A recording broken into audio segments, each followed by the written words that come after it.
రాబోయే corporation municipal ఎన్నికల్లో పోటీ చేసేందుకు భారతీయ జనతా పార్టీ అన్ని విధాలుగా సిద్ధంగా ఉందని, ప్రతి ఒక్క మున్సిపల్ కార్పొరేషన్ కూటమి అభ్యర్థులు విజయం సాధించడం ఖాయమని ఆ పార్టీ సీనియర్ నాయకుడు, స్థానిక సంస్థ ఎన్నికల నిర్వహణ కాకినాడ జిల్లా ఇన్ఛార్జ్ మాజీ ఎమ్మెల్యే అయోధ్య వేమ పేర్కొన్నారు. పిఠాపురం మండలం కందరాడులో బీజేపీ సీనియర్ నాయకుడు గండి కొండలరావు నివాసంలో మాజీ ఎమ్మెల్యే అయోధ్య వేమ మీడియా సమావేశం ఏర్పాటు చేశారు. ఈ సందర్భంగా స్థానిక ఎన్నికలపై మాట్లాడారు.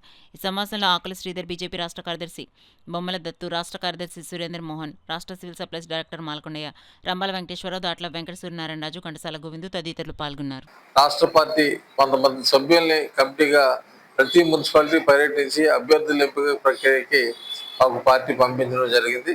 రాష్ట్ర వ్యాప్తంగా జరుగుతున్న కార్యక్రమంలో భాగంగా ఈ కాకినాడ జిల్లాకు సంబంధించి నేను రాష్ట్ర కార్యదర్శి శ్రీ బొమ్మల దత్తు గారు, జిల్లా ఇన్ఛార్జ్ శ్రీ ఆకుల శ్రీధర్ గారు, మాలకొండయ్య గారు, రంబాల వెంకటేశ్వరరావు గారు, దాంట్లో సూర్యనారాయణ రాజు గారు, ఇంకా మరి కొంతమందితో కలిసినటువంటి ఈ జిల్లా కమిటీ రాష్ట్ర సభ్యులు కలిసి అభ్యర్థుల ఎంపిక కోసం నిన్న సామర్లకోట, ఈరోజు పిఠాపురం, గొల్లపురంలో, రేపు పెద్దాపురం, ఏలేశ్వరం, తుని ఈ 6 మున్సిపాలిటీలు పర్యటించి అభ్యర్థుల ఎంపిక ప్రక్రియలో భాగంగా ఆశావహులైనటువంటి కార్యకర్తలను ఉత్తేజపరచడంతో పాటు పోటీకి సిద్ధం చేసే ప్రక్రియలో భాగంగా ఈరోజు మేము ఈ 3 రోజులు మేము పర్యటించడం జరుగుతుంది.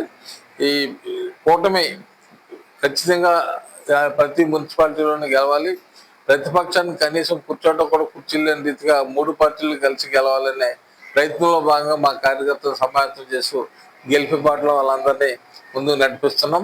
అందరూ కూడా భారతీయ జనతా పార్టీ కార్యకర్తలు అందరూ కూడా కూటమిలో సహకరిస్తూ అందరూ గెలుపు కోసం కలిసి పనిచేస్తామని చెప్పి ప్రతి కార్యకర్త మాకు తెలియజేస్తున్నారు. రాబోయే నోటిఫికేషన్ వచ్చిన తర్వాత మళ్ళీ మా నాయకులు పర్యటన భాగంగా ప్రతి ప్రాంతానికి రావడం జరుగుతుంది.